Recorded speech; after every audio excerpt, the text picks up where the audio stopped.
And my name is Angelis Iglesias, and I'm an applied psychology practitioner and coach.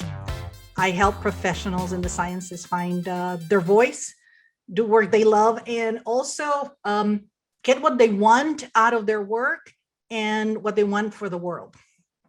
So I'm passionate about inclusive language because it champions my vision of a more equitable world, where the needs, skills, and aspirations count, of everyone count, not just a few. And it also supports my professional ambitions to advance valuable scientific research, so it reaches and benefits the people that need it the most. My first term is Hispanic, and it refers to Spanish-speaking heritage and people of the Spanish Peninsula. So people from Mexico, Cuba, Guatemala who speak Spanish are both Hispanic and Latin. Brazilians who speak Portuguese are Latin but not Hispanic. So if that helps, I hope it does. I was born and raised in Puerto Rico. And when you communicate in other languages that are not your native language, you tend to miss pronunciation subtleties. In other words, we don't hear what you hear. So I moved to New York, and I heard others call Puerto Rican spics, and I thought it was derived from Hispanic, probably. And later I learned that it was a derogatory term for Puerto Ricans that mispronounce or lack English language skills. And it started because instead of saying speak, we say spick. So there you go. The second term that I'm sharing is Latino and Latina, which are gender specific and are rapidly being replaced. And there's a good reason for that. Obviously, we're being more specific with our language. And so Latin is rooted in imperialism, which is the way that one country exercises their power over another, either directly or indirectly.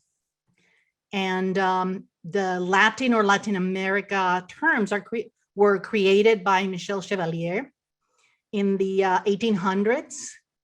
And the reason he created this term was to support Napoleon's campaign to unite all American continent subjects, and also replace Spain and Portugal's as cultural and political leaders of America.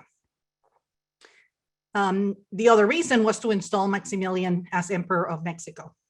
So Europeans had legitimized Native American and African enslavement and tried to erase their identity, culture, and beliefs as a way to civilize and convert them to Christianity. And we are all very aware that their true motives were mostly financial. The third term that I'm here to share with you is Latinx. And the 2020 Pew Research revealed that this non-binary descriptor Latinx is not yet popular across generations. So the new term Latine or Latin is attempting to get the acceptance that they hoped for Latinx, and we'll see. Language is always in evolution, as we mentioned when we started. So in professional interactions, the use of the nation or region of origin, for example, Mexican American is recommended, or if known, descriptors like Colombian, Argentinian, or Puerto Rican, because of they have the relevance of making the cultural distinctions, because we're all from different countries, even though Spanish unites most of us. So one interesting thing that I learned quite recently, running some groups, training groups in Nordic countries, is that people in Nordic countries have there's an increase in controversy in the term Caucasian, and some Europeans consider it offensive. So my recommendation is for you to listen and observe and simply ask what terms are preferred. And by the way, some of them prefer white, or if we're in the US, they might prefer European American. So in their book, When I Am 64, and I'm proud to say that this year I turned 64, Professor Jennifer A. Richardson, Yale University head of a social perception and communication lab, and Princeton University Stewart Professor J. Nicole Shelton, they explain how the language and behavior we use can communicate to others that we are not equals, and that their opinions, capabilities, and choices are less worthy of consideration.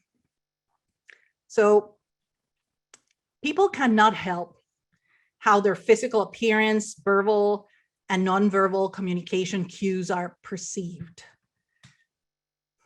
There's a powerful line, one of my favorite movies. It's called A Walk in the Clouds. It's a Keanu Reeves 1990s movie that I'll never forget. The vinter or the vineyard owner, who is Spanish descent, Californian, says to the American soldier,